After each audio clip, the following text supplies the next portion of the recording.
Hello friends, welcome to my channel How To. In this video, I'm going to explain the difference between Git Merge, Git Rebase and Git Squash. So let's start. So the first difference is Git Merge combines changes from one branch into the another branch while preserving the complete branch history. Whereas Git Rebase moves or applies the commits on the top of another branch to create a linear history. In case of the Git Squash, it combines the multiple commits into the single clean commit to simplify the history. The second difference is about the commit history. In case of the Git merge, it preserves all the original commits and branch structure exactly as they were created. In case of the Git rebase, it rewrites the commit history by creating a new commit ID for the rebase commits. In case of the Git squash, it removes individual commit history and keeps only one combined commit. The next difference is history style. In case of the Git merge, it produces a non-linear history with the merge branches visible in the logs. In case of the Git rebase, it produces a straight line or cleaner project history. In case of the Git squash, it produces a cleanest and most compact commit history as possible.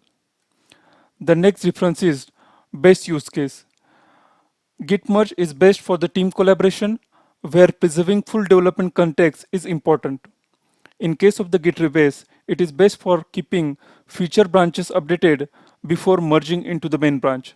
Whereas in case of the Git squash, it is best for cleaning up many small or unnecessary commits before pushing the changes. The next difference is risk level. Git merge is safe for shared and public branches because history is not rewritten. In case of the Git rebase, it is risky on shared or public branches because rewritten history may affect the others. Whereas in case of the Git squash, it is safe when done before sharing commits with the other team members. The next difference is original commits. In case of the Git merge, the original commits IDs remains unchanged after the merge operation. In case of the Git rebase, the original commit ID change after rebasing because commits are recreated. In case of the Git squash, original commits are replaced by one new combined commit. The next difference is conflict handling. In case of the Git merge, merge conflicts are usually resolved only once during the merge process. In case of the Git rebase, the conflicts may be need to be resolved for each rebase commit individually.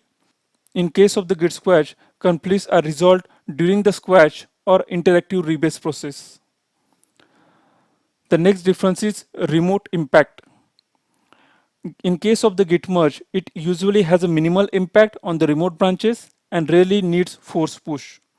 In case of the Git rebase, it often requires force push if the rebase commits were already pushed remotely. In case of the Git squash, it may require force push if old commits were already available on the remote. The next difference is command.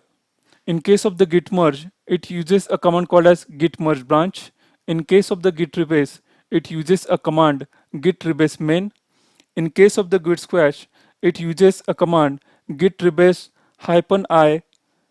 The next difference is example scenario. So Git merge is used when you want to merge into future branch. The Git rebase is used when you want to update from the main branch, and whereas the Git squash is used when you want to combine multiple fixed typo commits into one meaningful commit. So this is a basic difference between the Git merge, Git rebase and Git squash. So that's all. Thanks for watching my video. If you are new to my channel, please subscribe my channel How To. Thanks a lot.